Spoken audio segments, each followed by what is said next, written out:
Man, you don't understand how much I was waiting for this episode to air by the time of last Saturday morning.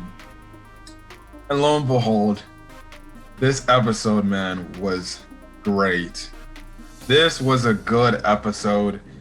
I loved everything this episode had in it.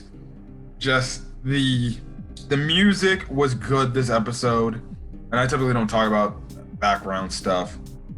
The voice acting was great, especially by the voice actor of Deku. And just everything looked good. It just looks so damn good. Hey guys, this is Camper15 back at it with another video for you guys, and I'm back with another My Hero Academia Season 5 episode review for you guys. And we finally get it. Now I can finally say it to the world and don't have to keep my damn mouth shut. Welcome, new main Deku, and welcome the new quirk he has, Black Whip. It's so great to finally say that off my chest, man.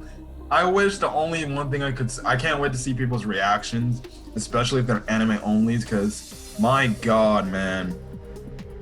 It's so cool to finally see this animated. And it's shocking too, because when I first read the manga, I was like, yo, what is this?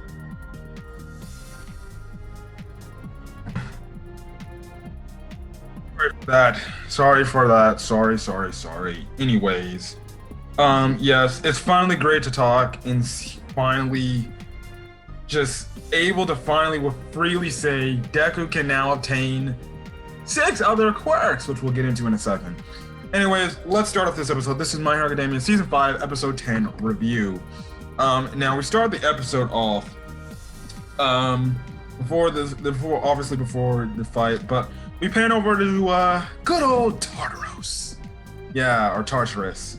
My god, going back here again is just something, and we see that ugly looking guy with the no eyeballs, just his creepy ass smile. Good old All for One, right? God, I can't wait till this guy dies already. Anyways, All for One essentially brings up the fact that he's feeling something, and the fact that he can hear his younger brother because of a past memory. I don't know if I think it has something to do with the fact of Deku awakening his quirk and stuff like that, especially today.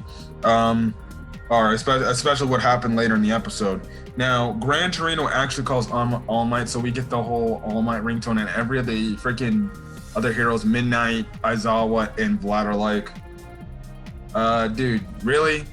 Could you turn that off now? And All Might's like, sorry, I gotta take this. And All Might calls Gran Torino, and Gran Torino's just and they're talking about the whole One for All thing and the vestiges and stuff like that for a bit. And essentially, Gran Torino's like, you wanted to know if Nana ever brought up something interesting to me. Well, Nana did tell me this, and he essentially recalls when Nana, when they were in their younger years, Nana told Gran Torino, yeah, I had a dream last night. It was this guy in a fuzzy, in black, was all fuzzy, was telling me that the time has not come yet, which is later brought up in this episode, as well as, I'm just gonna say, it's a way to show that Deku is kind of the chosen one of One for All in a way. So yeah. Now we cut a little bit before the class. Our Deku versus Shinzo's team's about to go against each other, and Shinzo and Monoma start talking, and essentially Monoma tells Shinzo, look, I can relate to you. I had the same people telling me that, what can my quirk do to be a hero and stuff like that. And in the meantime, he's like, so you can brainwash. You got under, how did you exactly get under Midoriya's skin back in the festival, in the school festival? And essentially, Shinzo's like, well, I just kind of said some things about his class and kind of disrespected them, and he just replied and stuff like that. Monoma kind of goes a little bit more in depth, which, again, of what he was previously saying about the quirks and stuff like that and being heroes and stuff like that. Again, it's pretty interesting the fact that they bring up the fact that, and I do like the dynamic how there are some quirks that look like they seem useless, and it's like, how could you use that quirk to be a hero? But everybody has use of their own ways of how they use their own quirks in their own ways. So I thought it was pretty interesting there. Now, what happens in this whole thing is Deku's kind of scouting out, which other members of Class 1A mentioned, like, oh, it looks like Deku's doing the same damn thing like Bakugo's doing.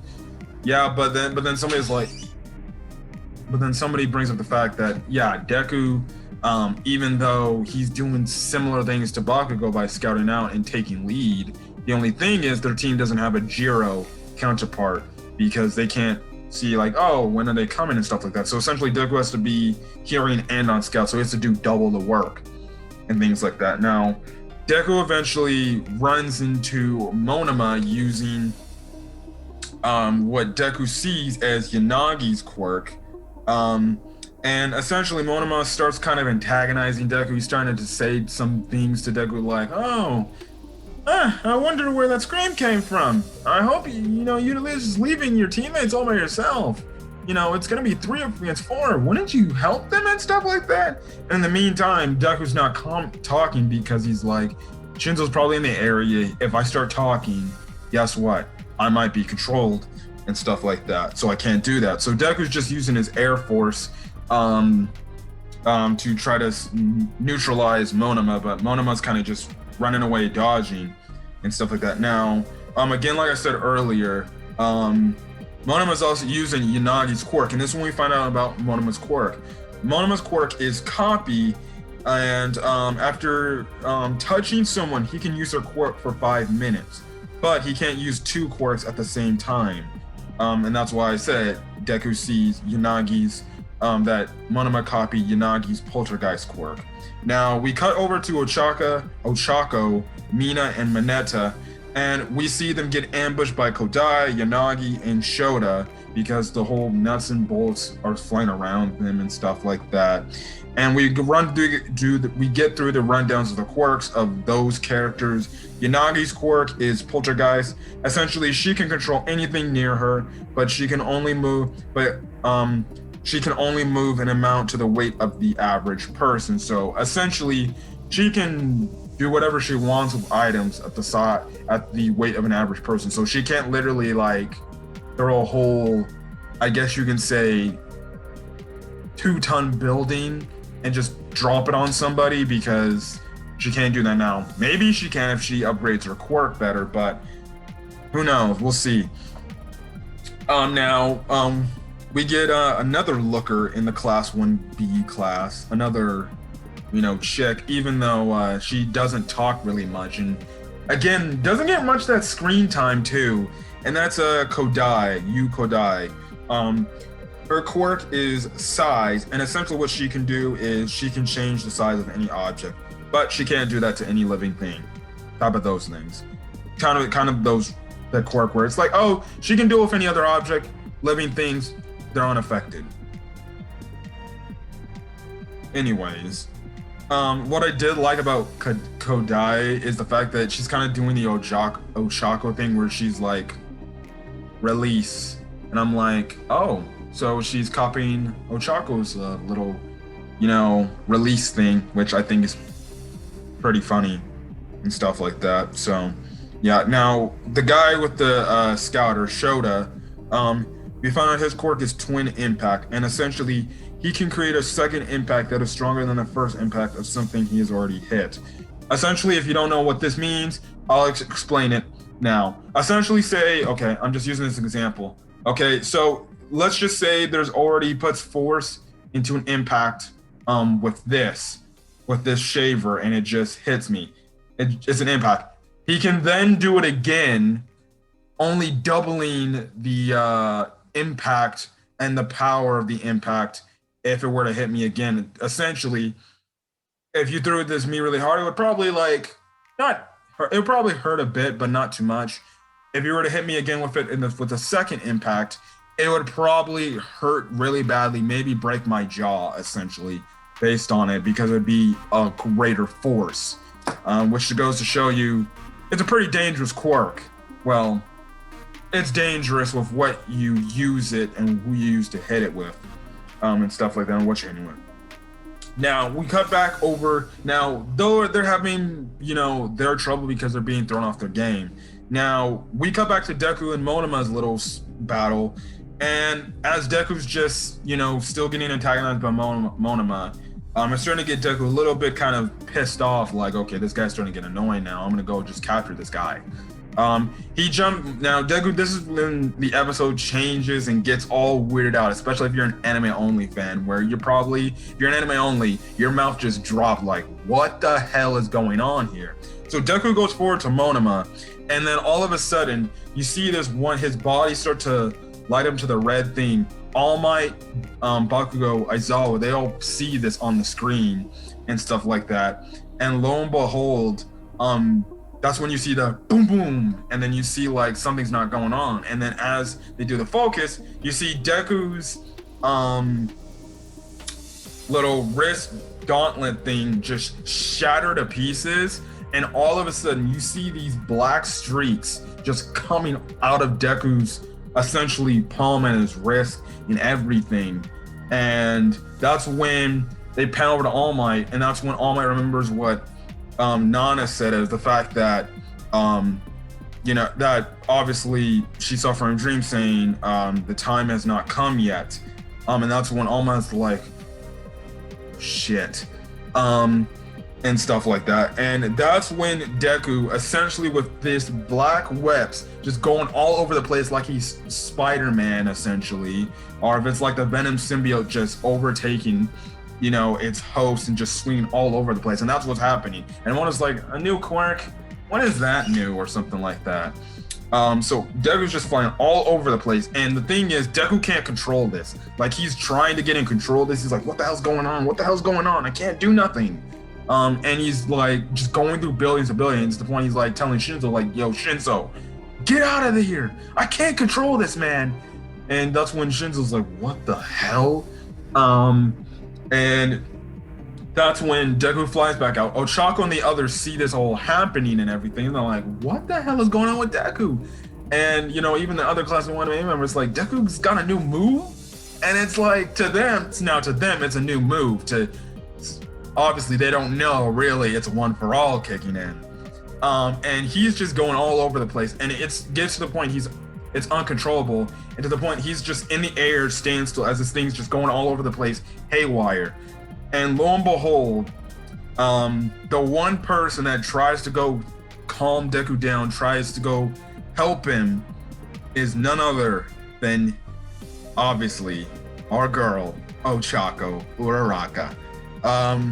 So she managed to get a hold of Deku, which, again, let me just say this. The Deku Ochako moment in this was so great. The fact that she went, it would make, like, I love the whole fact, psychologically wise, I like the whole fact how she's the first person to go over there and try to save him, because it's kind of like a callback to season 1 when he did the same thing for her back then.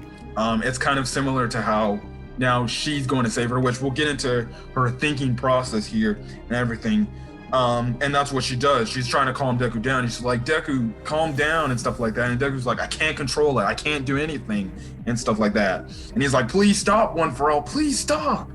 And stuff like that. Now, after we get back from the break, after Ochako jumps on to try to help Deku calm down and try to cool down One for All a bit, we get a flashback scene of Ochako just, like, well, my parents looked a little stressed. They looked a lot tired. But, one day after I saw, this hero save the day for the first time in my eyes, and saw how many smiles there were on people's faces, it was something that I just looked up and admired, and it's something I looked like I wanted to do.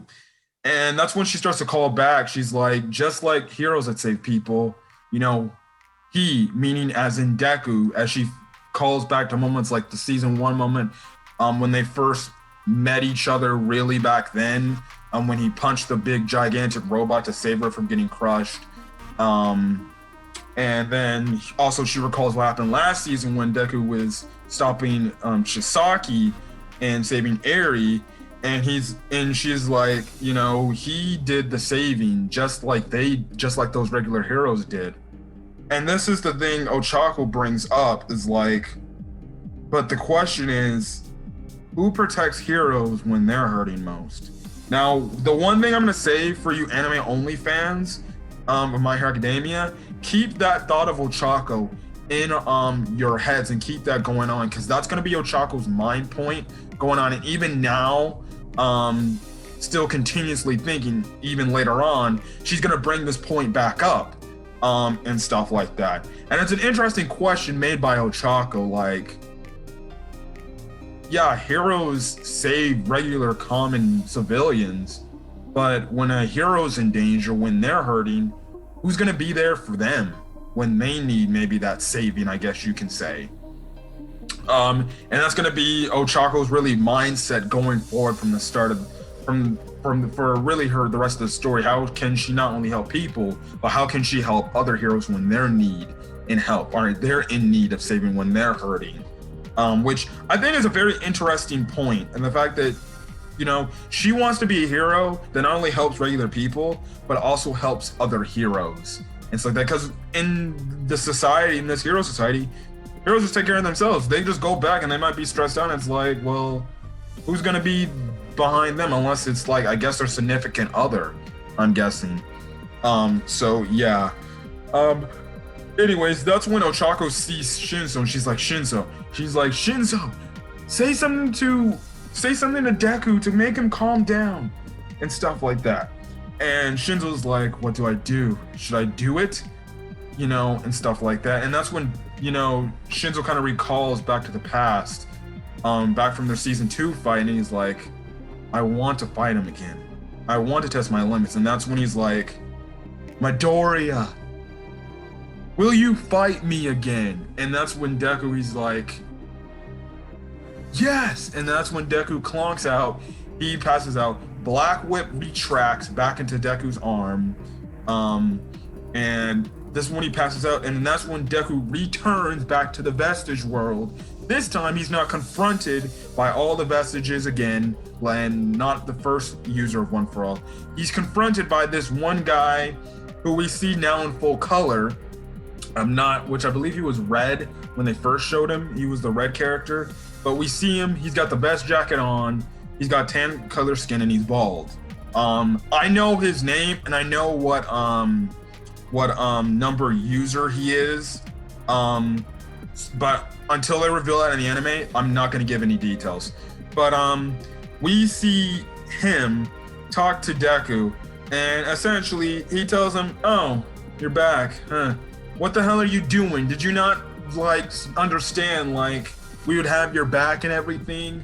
You clearly don't get the point. That's when the previous user of One For All, one of the previous users of One For All, is like, oh shit. I guess I might explain this before I have to go. Listen, what you used was my quirk, and that's Black Whip. And essentially, the reason why Black Whip triggered was because not only you were mad at the time, or very angry, but you were worried about trying to capture somebody.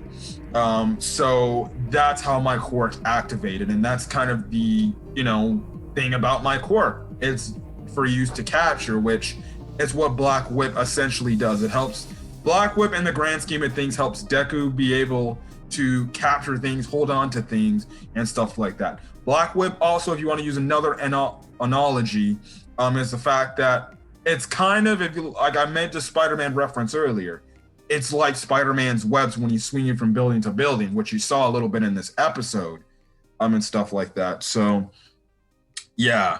Now, he goes on to tell him, like, look, you need to be more careful now because, look, dude, you just can't use One For All without thinking. Like, now One For All is going to be kind of tied to your emotions, so you got to be very careful. Like, you know, the fact that, hey, you know, you need to be aware of how your emotions are in check. So otherwise, your quirks, otherwise you're going to go haywire with the quirk and stuff like that. And he even makes a mention, he's like, you're lucky there was only my quirk that came out, because if somebody else's quirk came out, Jesus, you would have been, there might have been more trouble and stuff like that. Now, he brings up the fact that because the question is this, how is Deku able to get another person's quirk and stuff like that. And essentially, the user replies by saying, look, the previous users of One For Alls, their quirk factors are now fully embedded into One For All now. And because of it, essentially, it's making the quirk grow at a faster rate, and it's getting stronger. He even makes the mention saying, like, yeah, my Black Whip quirk, it's much more stronger with One For All now, with the powers of One For All combined with it, than it was when I used it back in my day. Which goes to show you how crazy this quirk has adjusted and stuff like that. And he goes on to say to end his discussion that, look, listen, man, before I go, there's gonna be 6 other quirks you're gonna manifest, man. So you gotta make sure, so it's very important that you control your heart, and you're prepared for when the time comes to learn these other quirks and stuff like that. And that's kind of when the dream sequence kind of, or the Vestige World sequence ends, because Ochako kind of slaps him out of it. She's like, Deku! I'm like, Jesus, could you not slap this dude, man? I'm like, it's funny. And you get a nice little cute moment between the two again. Don't you love your Izu Chako ship? I don't know what you call it, the Izuku Ochako ship. I love that ship. I thought this moment between the two was cute because not only she gave him the look like she was worried, he's like, Ochako, what are you doing? Get away from me, and stuff like that. And it's like they had that moment, and it looked like she was about to hug him. They were probably about to hug because he got a little closer and stuff like that. And then Motomai just had to screw it all up. Why can't we get that moment where these two characters, Ochako and Izuku, finally connect and finally have that one lucky moment between each other? Because they only have these sweet moments between the two. But then Monoma screws it all up. He gets in the way of that. He starts activating his copy quirk to use Yanagi's quirk. Eventually, everybody starts joining the party because they're like, because the other Class 1B members are like, damn it, if it wasn't for that black thing, man, you know, it wouldn't be like this. It threw our entire game plan off and stuff like that. Now, it's kind of where that goes on. Deku remembers the fact that controlling his heart, about how the user said you need to do better with controlling your heart and stuff like that. And Deku's kind of just like, what do I do now? I gotta think of something. So that's kind of where the battle ends up there. All Might, Eraserhead, and Vlad are like, you know, what's going on? And All Might's like, look, are you gonna stop this? And essentially Aizawa's like, no, we're gonna leave this fight going on. Nothing bad has happened yet, but we're gonna see what's gonna be headed on in this ending of the fight. And next week should be the ending of this Deku, Team Deku versus Team Monoma / Shinzo fight. It was a really great episode here. I very much enjoyed this episode. I was looking forward to seeing this episode. I looked forward to seeing Black Whip. Black Whip, I like how it looks, how the fact the inner parts of Black Whip is just black and it has an outer line of green, a lightish green color. I think it looks pretty dope. It looks pretty cool. And hopefully everybody enjoyed this freaking moment. Now, obviously, the one talking point here, and the fact is, Deku is going to get multiple quirks. In this episode, they confirmed Deku's going to get multiple quirks. That might turn some people off. Well, to that, I say screw you. Because guess what? It's going to happen regardless. And I'm not going to go into too much details of why he's getting multiple quirks and stuff like that and how they go with One For All. But all I can say is the quirks he's going to get are going to be very interesting quirks, especially in the way Deku uses them in the future. So obviously, just to say this, it's going to be, you know, obviously pretty interesting and pretty cool to see. I'll just say, in the moments going forward, it's going to be really interesting to see the remaining quirks Deku will accumulate for the rest of the story in anime form. I've seen most of the quirks Deku's revealed. It wasn't too long ago, a few chapters ago, I believe the last chapter of My Hero Academia in the manga, he revealed another quirk that he has yet to do, or that he had yet to show us. And now I'm just gonna say this. You guys are really gonna like this journey I'm telling you, from this point on, Deku's character, or the growth of Deku is going to be so much more different compared to the fact that now he's going to be having multiple quirks. So yeah, they're gonna look. Anyway, I don't want to go too much into detail, but they're gonna explain further down in the line, like, how is this shit happening. But again, it's like the episode kind of states, the quirk factor of all the individual users' quirks are embedded into One for All, and it stayed there. And now it's like I said, the time is yet to come. Early in the episode, they mentioned how the time is yet to come. Guess what? They're definitely hinting at the fact that Deku essentially, and it's kind of without a shadow of a doubt because he's the main character of the story, that Deku essentially is the chosen one of One for All, of getting all of these abilities. Because guess what? You know, All Might could have had it, but he never had that. That's why I'm saying the time for Deku is here, and the One for All is like, this is the right user. This is the right user. The time has come, and now he's just got to train and get strong with the quirk and use it. But I thought it was a good episode. I really enjoyed this episode. I've already watched this episode 2 times. That's how good this episode is. And yeah, but other than that, guys, I'm gonna get right for it. If you guys like the video, leave a like. Put in the comment section your thoughts on Deku's Black Whip quirk, your thoughts on Deku getting the 6 other quirks, as well as your thoughts on this whole revelation. Again, if you're a manga reader, please do not post spoilers in the video. But for the manga readers, you're going to be getting a manga chapter review tomorrow. And yeah, other than that, guys, I'm going to get out of here. Hopefully, you guys have a great rest of your day. Hit that subscribe button if you want to get more of my entertainment content. Until then, guys, I'll catch you guys in the next video. Peace.